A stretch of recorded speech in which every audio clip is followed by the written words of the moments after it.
Então, em nome de Jesus, para darmos início ao culto divino nesta manhã de sábado, peço aos irmãos que abram seus hinários no hino 417.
E o versículo 1, Salmos 46, versículo 1, que nos diz: Deus é nosso refúgio e fortaleza, socorro bem presente na angústia.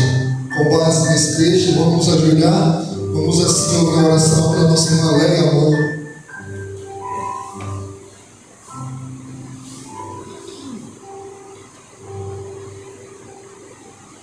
Santíssimo Deus e eterno Pai, que habita nos altos céus, te agradecemos por esta oportunidade que você nos concede de estarmos aqui no teu santo templo para aprendermos de ti, que é nosso Deus de coração. Queira assim fazer presente nos nossos corações, na nossa vida. Queira abençoar o teu servo que vai repartir o pão espiritual com cada um de nós. Queira usá-lo nas tuas belas santas mãos, através do teu Santo Espírito, abençoando ele e a sua família, abençoando cada família aqui representada. Nos concede o teu Santo Espírito para que possamos buscar a tua face continuamente. Amém. Derrama as tuas bênçãos dos altos céus sobre cada um de nós, sobre o teu povo que estão reunidos neste momento. Amém. Fica conosco. Nos conceda uma boa mensagem, uma boa palavra e que possamos receber de bom coração. Amém. Eu te peço e te agradeço em nome de Jesus. Amém. Os irmãos podem sentar. Estamos muito felizes aqui neste momento, por estarmos aqui neste bom lugar. Vocês são muito sábios em fazer essa escolha. Ao Deus dar o dom a vocês, vocês souberam decidir o que fazer. O dom da vida. Com esse dom da vida, nós nos despertamos hoje pela manhã e decidimos vir aonde? A casa do Senhor, adorar em espírito e em verdade. Que o mesmo Espírito que conduziu a tomar essa decisão, ele continue conosco nesta manhã de sábado. Esse é o desejo da Igreja Adventista do Sétimo Dia, Movimento de Reforma. Que cada um de vocês sinta o toque, sinta a presença do Espírito Santo em nossos corações. Amém? Amém. Eu quero abrir a oportunidade nesse momento para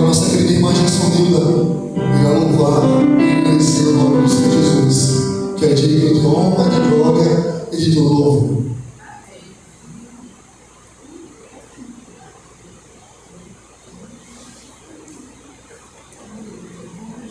Espírito de Deus continua. No jardim, Jesus Cristo triunfava. Quando os ímpios o foram prender, e falando ao Pai suplicava pelo cálice que ia beber. Ó, que lindo jardim, o jardim de oração. Ó, que lindo jardim de oração. Quando a noite chegar e o mal me cercar, quero estar sempre em comunhão. Quando orvalho que dá vida às flores, assim é para o crente a oração. Meus cuidados, tristezas e dores, Cristo as sabe por minha oração. Ó, que lindo jardim, o jardim de oração. Ó, que lindo jardim de oração. Quando a noite chegar e o mal me cercar, quero estar sempre em comunhão. Jesus teve completa vitória, porque sempre viveu em oração. Muitos santos chegaram à glória sobre o manto da luz e oração. Ó, que lindo jardim, o jardim de oração. Ó, que lindo jardim de oração. Quando a noite chegar e o mal me cercar, quero estar sempre em comunhão. Quero estar sempre em comunhão.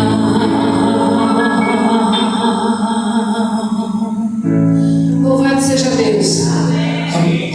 Glória a Deus. Que Deus assim continue abençoando a nossa querida irmã Gessonilda e a toda a igreja. Irmãos, estamos no 11º dia do ano de 2025. E eu tenho certeza que é um privilégio nosso de estar aqui felizes na casa do Senhor. Quantas coisas já se passaram já? Do dia 1º até o 11º dia. Quantas notícias vocês já ouviram? Positivas e notícias tristes, negativas. Mas uma coisa foi só Uma coisa nós precisamos nos lembrar: nós temos um Deus no céu, pronto a estender a sua mão para cada um de nós. Meus queridos irmãos, quem de vocês, em algum momento, quando começou a chover, procurou um lugar para poder se abrigar e não encontrou? Eu já passei por isso já. Mas quando nós encontramos, como é que nós sentimos? Felizes e seguros. Nesta manhã de sábado, nós temos aqui nosso querido irmão evangelista, preletor desta manhã, Lucas Carvalho, e com ele está o tema: meu refúgio. Fiquemos atentos em oração.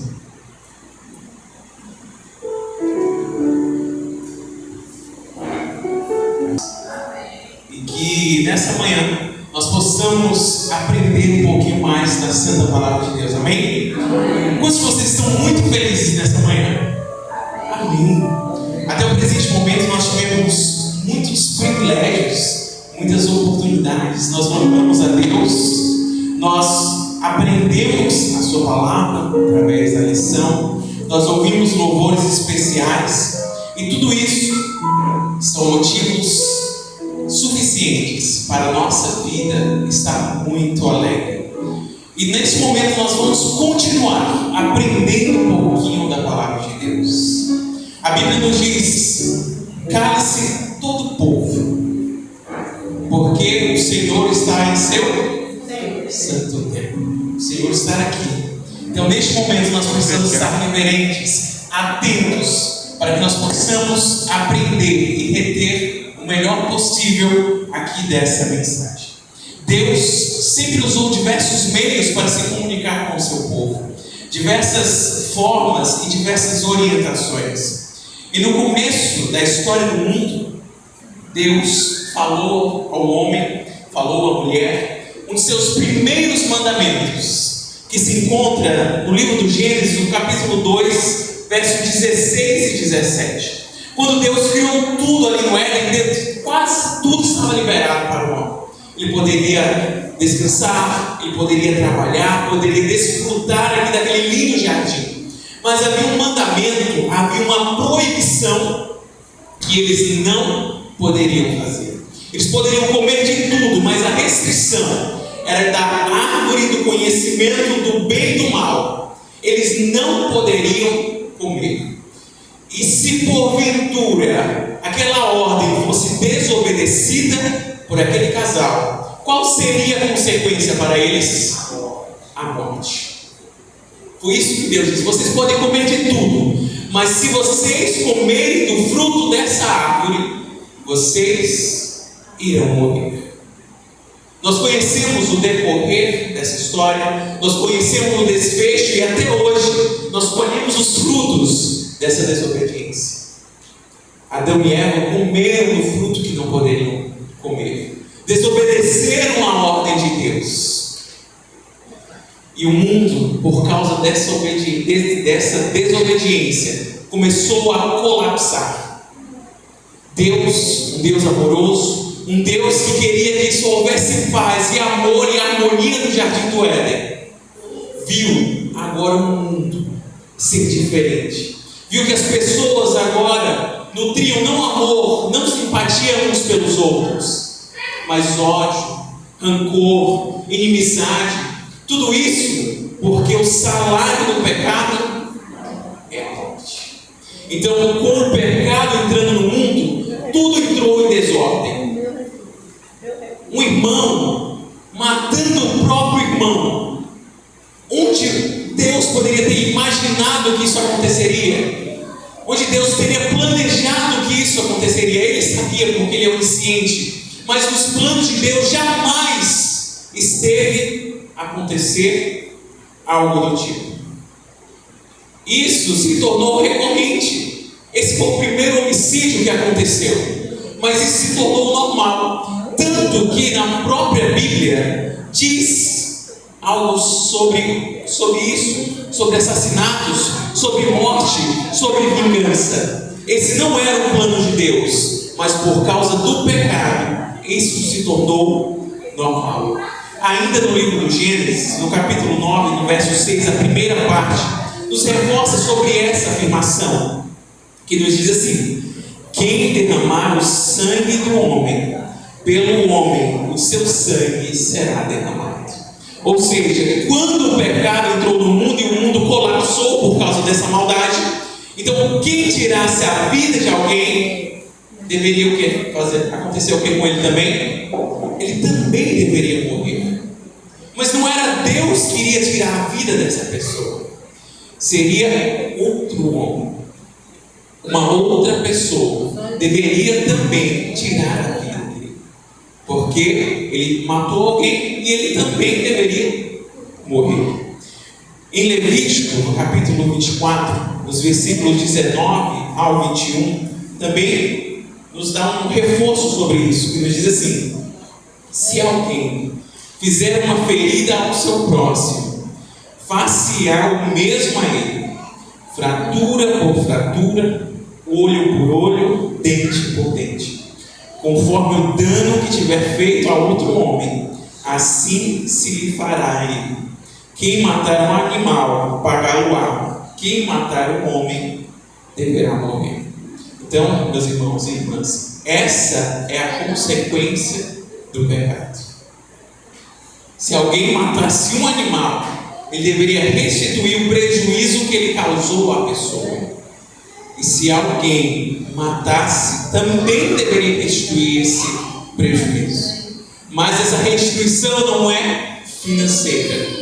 Algum dinheiro traz de volta a vida de alguém que nós amamos? Não. Então, neste momento, era sangue por sangue, vida por vida. Uma vida não traria outra vida, mas era como se equiparasse o prejuízo.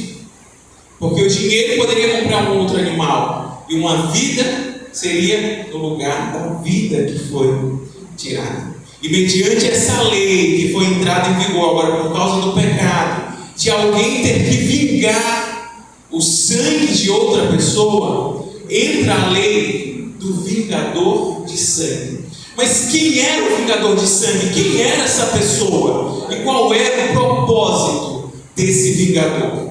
Agora eu gostaria de contar com a colaboração de vocês para nós destrincharmos essa história e entendermos quem era esse personagem, um vingador de sangue. Vamos abrir as nossas Bíblias no livro de Números, no capítulo 35. Vamos ler dos versos 16 ao verso 21. Então, quem encontrar, quiser compartilhar conosco essa leitura, por gentileza. Números 35, do 16 ao 21.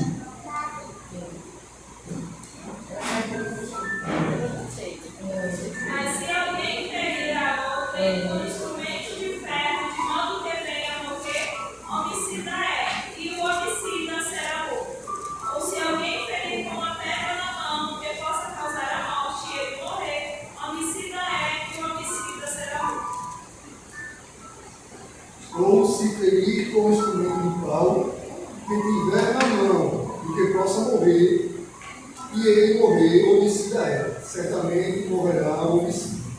O vingador de sangue matará o homicida. Quando ele encontrar, o matará. 20. Se alguém com ódio empurrar a pessoa premeditadamente ou atirar outra coisa contra ela no modo que ela morre, ou se mortificar certa pessoa provocando a morte, ele terá que ser executado, é assassino. O vingador da vítima matará o assassino quando encontrar. Obrigado a todos que participaram. Então aqui nós vemos, que quando alguém matava, como? Matava como? Sem querer? Não. Quando alguém planejava, matava com ódio, empurrava com pau. Quando alguém queria tirar a vida de outra pessoa. Então, o vingador de sangue deveria matar essa pessoa, mas a gente ainda não entendeu quem era esse vingador de sangue. Quem era essa pessoa? Então, o vingador de sangue era a pessoa, o parente mais próximo de alguém. Porque afinal, quem morreu não poderia vingar a sua própria morte. Então, o parente mais próximo daquele a quem tinha sido tirado a sua vida, então ele deveria vingar o seu parente. Ele deveria fazer todo o esforço possível para tentar amenizar a sua dor, para tentar amenizar a dor da sua família. Deveria tentar tirar a vida dessa pessoa, mas era somente daquele que tirou a vida sem querer. Mas eu peço para vocês, se estivessem no lugar do vingador de sangue e alguém tirasse a vida de um ente querido seu, você ia se importar se foi querendo ou sem querer? Você ia olhar, não, ele tirou sem querer, deixa ele sossegado. Ou você ia querer vingar de toda e qualquer maneira? Eu iria correr atrás. Estaria na mão de Deus. Humanamente falando, nós, como vingador de sangue trazendo para aquela época, nós deveríamos correr atrás. Quando a gente olha para a nossa humanidade, irmãos, quando a gente não coloca a nossa espiritualidade na frente, o nosso homem é mau. O nosso eu, ele quer fazer justiça com as próprias mãos.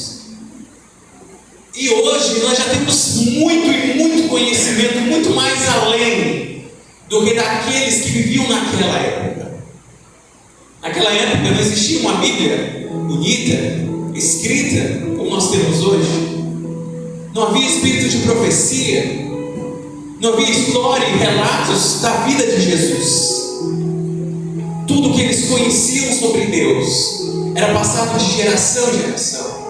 Os pais ensinavam os filhos ensinavam os seus filhos. Esse era o conhecimento de Deus. O pecado havia acabado de entrar no mundo, estava florando na vida de cada pessoa.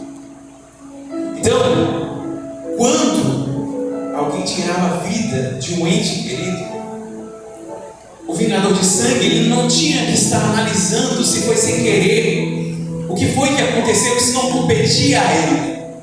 A missão dele era vingar o sangue do seu familiar. A dor, ela fala mais alto do que a racionalidade. Quando nós estamos tristes, quando nós somos ofendidos, muitas vezes nós não somos levados pela razão, nós somos levados apenas pela emoção. Mas Deus, sabendo disso, obrigado. Deus, sabendo que poderia acontecer de algum momento, alguém tirar a vida por acidente de outra pessoa, então Ele proveu um meio. Ele proveu um meio para que pessoas inocentes não morressem. E antes de nós descobrirmos qual foi esse meio, gostaria de ler o que se encontra em Patriarcas e Profetas, na página 515. A escritora cristã Ellen White tem um relato muito interessante. Diz assim: nos casos em que claramente se prova a culpa, não era necessário esperar processo dos magistrados. O vingador podia perseguir o criminoso a qualquer parte e matá-lo onde quer que fosse encontrado.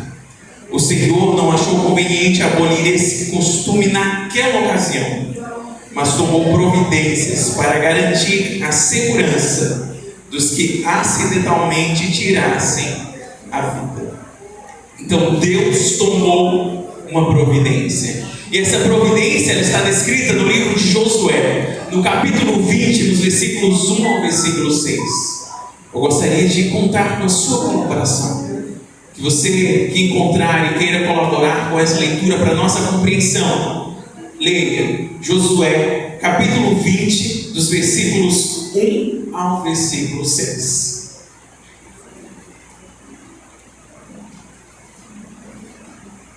Falou mais o Senhor a Josué, dizendo: fala aos filhos de Israel, dizendo: apartai para vós a cidade de que vós falei pelo ministério de meu Deus, para que funda para ali o homicídio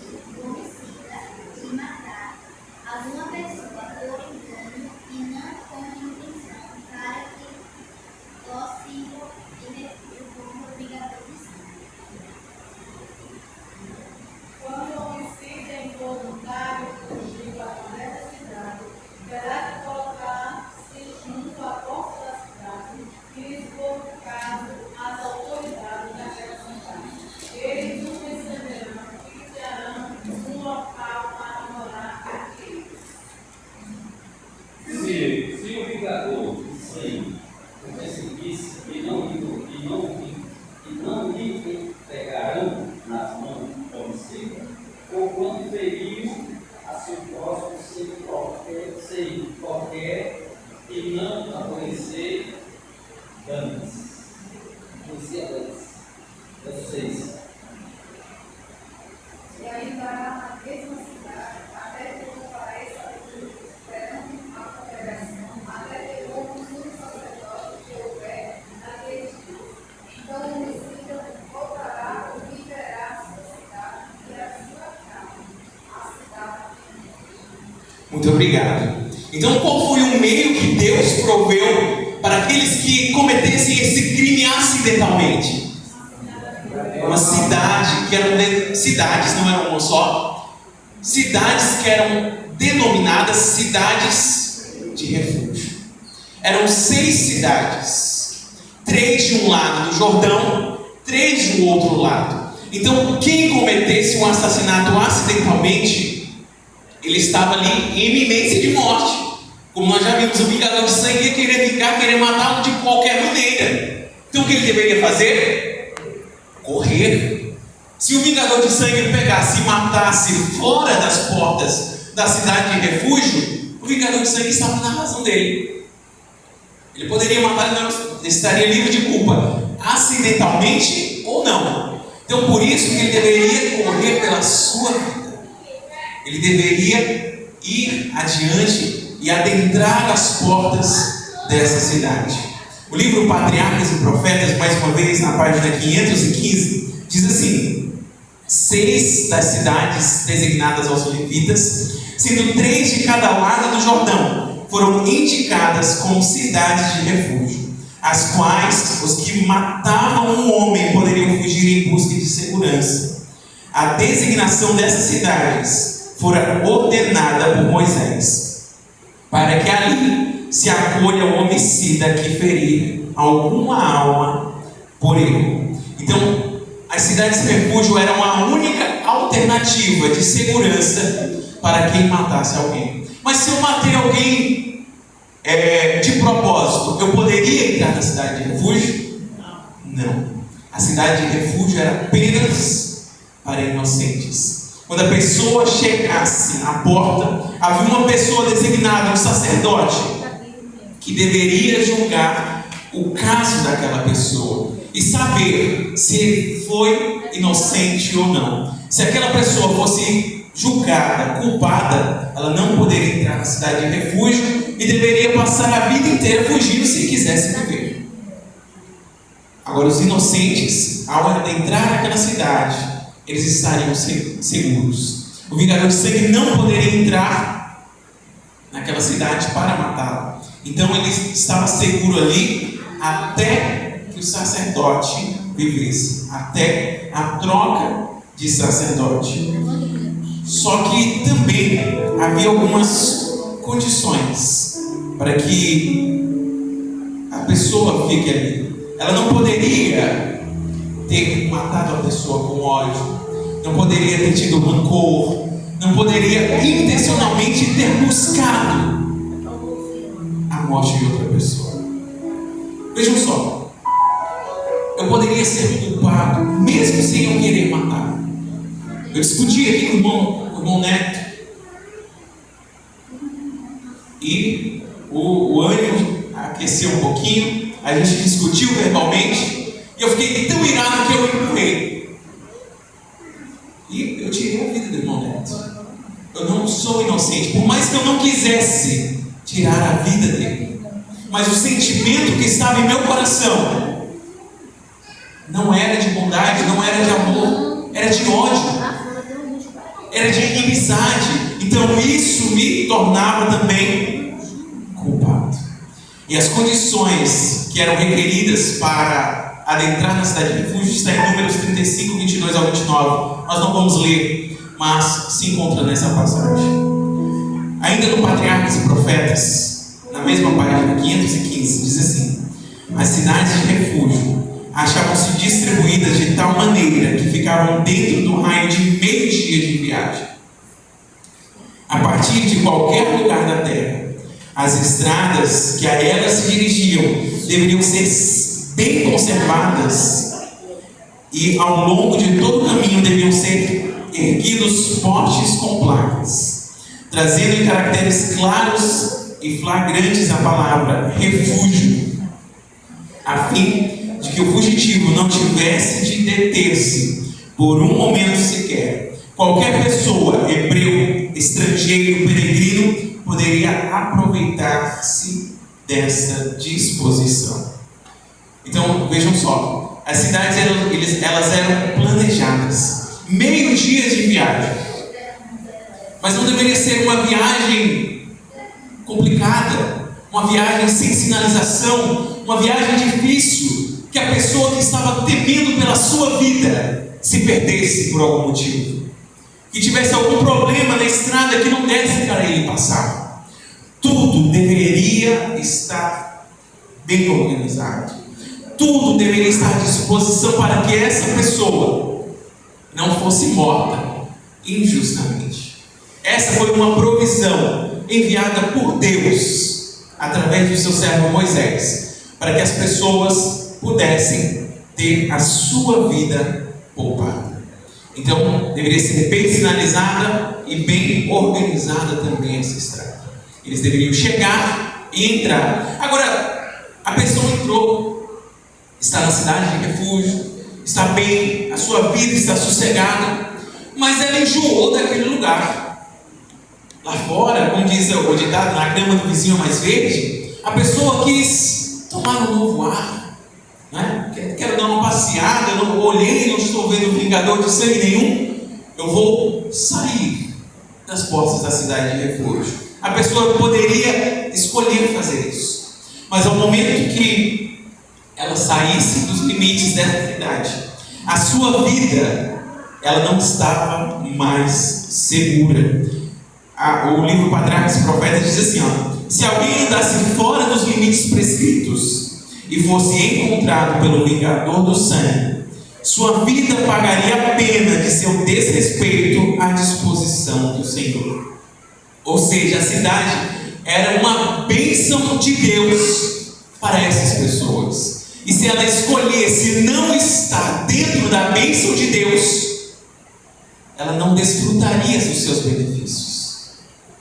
Deus, Ele concede muitas coisas a nós, mas nós só podemos recebê-las se nós aceitarmos, se nós quisermos, se nós colocarmos a nossa vida à disposição de Deus. Da mesma maneira era com as cidades de refúgio. Sair dos limites dessa cidade era a mesma coisa de estar desrespeitando a provisão de Deus. Não aceitar a bênção que Deus deu para ela. E se fosse encontrado, não havia nada que pudesse defender ou proteger essa pessoa. E da mesma maneira que o vingador de sangue poderia estar buscando pegar a pessoa que matou o seu familiar, que poderia estar lutando para destruir a sua vida, poderia estar rodeando a cidade que a pessoa adentrou. Satanás, ele está rodeando a nossa vida, ele está buscando nos destruir, ele está buscando uma oportunidade para nos matar. Na primeira carta de Pedro, no capítulo 5, verso 8, nos traz uma importante ordenança que diz assim: estejam alertas e vigiem. O diabo, o inimigo de vocês, anda ao redor como um leão, rugindo e procurando a quem possa devorar. Quando nós nos afastamos de Deus, nós estamos à disposição do inimigo, nós estamos à disposição de Satanás, e nós estamos perto da morte. E Satanás, ele está buscando de todas as maneiras nos matar, nos destruir e nos afastar do amor de Deus. Satanás é o pior vingador de sangue que existe. Naquela época, o vingador poderia desistir, deixar para lá, deixe ele seguro na cidade de refúgio. Mas Satanás, ele não descansa. Ele quer nos destruir de todas as maneiras. E Ele sempre estará ao nosso redor. Ele sempre estará rodeando a nossa vida por uma oportunidade apenas. É isso que Ele quer. Apenas uma oportunidade para Ele adentrar a minha vida, me afastar de Deus e me tirar a vida eterna. É isso que Satanás quer fazer com cada um de nós. Com cada um de nós. No grande conflito, na página 510, diz: desde os dias de Adão até os nossos tempos, nosso grande inimigo tem estado a exercer o seu poder de oprimir e destruir. Está hoje a preparar-se para a última campanha contra a igreja. Todos os que procuram seguir a Jesus terão de batalhar contra esse implacável adversário. Quanto mais aproximadamente o cristão imitar o modelo divino, tanto mais certo fará de si um alvo para os ataques de Satanás. Então, se nós que somos cristãos estamos vivendo uma vida tranquila, uma vida em paz, nós podemos constatar que há algo de errado. Alguma coisa não está certa. Porque quanto mais nós nos aproximamos de Jesus, o que acontece? Satanás, ele luta para nos afastar dele. Ele não descansa. Se ele vê que eu já estou no mundo, que eu estou fazendo alguma coisa que desagrada a Deus, ele fica tranquilo. Ele não tem por que batalhar contra a minha vida, porque eu já estou perdido. Porque eu já estou entregue à sua disposição. Por isso, meus irmãos, nós precisamos nos aproximar de Jesus. Eu gostaria de fazer uma pergunta. Quantos de vocês saíram de casa nessa manhã e deixaram a sua casa aberta? Teve alguém que deixou a sua casa aberta? Sua porta destrancada? Sem segurança nenhuma, para que qualquer pessoa que passe na rua possa entrar e fazer o que quiser? Ninguém faz isso. Nós protegemos a nossa casa. Nós trancamos a nossa casa. E a mesma coisa deve ser feito com a nossa vida. Porque o livro, na verdade, sobre os anjos, nos diz o seguinte: pomos cuidadosamente em segurança as nossas casas por meio de ferrolhos e fechaduras, a fim de proteger contra homens maus nossa propriedade e vida. Mas raras vezes pensamos nos anjos maus, que constantemente estão a procurar acesso a nós, e contra cujos ataques não temos em nossa própria força método algum de defesa.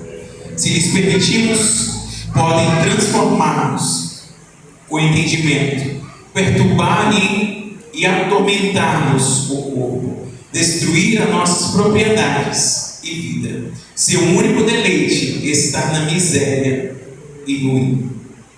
Então, da mesma maneira que nós protegemos o nosso lar, a nossa casa, o nosso carro, os nossos bens, nós precisamos zelar pela nossa vida espiritual, pela nossa salvação. Muitas vezes nós nos apegamos muito aos bens dessa terra, para proteger as coisas que nós possuímos aqui, e não nos importamos tanto com a nossa vida espiritual, que é o bem mais precioso que nós possuímos. A nossa vida espiritual, a nossa salvação em Cristo Jesus deve ser o nosso foco de vida, deve ser o nosso foco de proteção. Em Efésios, no capítulo 6, dos versículos 11 ao versículo 13, eu gostaria de mais uma vez pedir a colaboração de vocês para fazermos essa leitura. Efésios 6, 11 ao versículo 13.